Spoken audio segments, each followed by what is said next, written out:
জাতিসংঘের অধিবেশনের ফাঁকে মার্কিন প্রেসিডেন্ট জো বাইডেন, কানাডার প্রধানমন্ত্রী জাস্টিন ট্রুডো ও পাকিস্তানের প্রধানমন্ত্রী শাহবাজ শরীফের সাথে বৈঠক করেছেন প্রধান উপদেষ্টা ডক্টর মোহাম্মদ ইউনূস।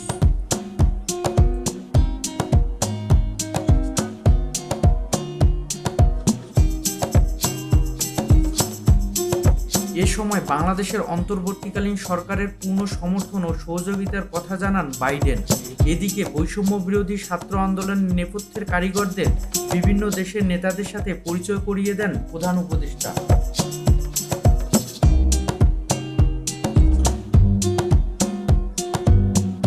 জাতিসংঘের ৭৯তম সাধারণ অধিবেশন শেষে মঙ্গলবার অন্তর্বর্তীকালীন সরকারের প্রধান উপদেষ্টা ডক্টর মোহাম্মদ ইউনূসের সাথে বৈঠক করেন মার্কিন প্রেসিডেন্ট জো বাইডেন।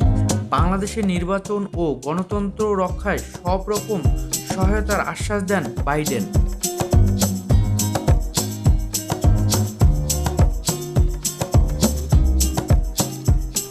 বৈঠকে ডক্টর মোহাম্মদ ইউনূস বাংলাদেশের বিগত সরকারের নির্যাতন নিপূরণের কথা ও শিক্ষার্থীদের সাহসিকতা ও গুরুত্বপূর্ণ অবদানের বিষয়ে তুলে ধরেন। অপর অনুষ্ঠানে নিউ ইয়র্কের Clinton global initiative leader stage বক্তব্যের শেষ দিকে মাহফুজ আলম সহ বৈষম্য বিরোধী ছাত্র জনতা আন্দোলনের অন্যতম নেতৃত্বকারীদের বিভিন্ন দেশের নেতাদের সাথে পরিচয় করিয়ে দেন নোবেল বিজয়ী ডক্টর মোহাম্মদ ইউনূস। অনুষ্ঠানটি সঞ্চালনা করেন যুক্তরাষ্ট্রের সাবেক প্রেসিডেন্ট বিল ক্লিন্টন।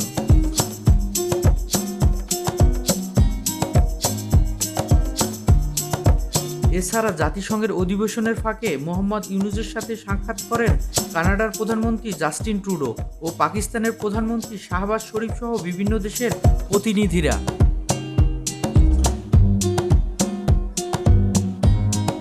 এছাড়া কক্সবাজারে আশ্রিত মিয়ানমার রোহিঙ্গাদের জন্য মানবিক সহায়তা হিসেবে বাংলাদেশকে ২০০০ কোটি টাকা অনুদানের ঘোষণা দেন যুক্তরাষ্ট্র।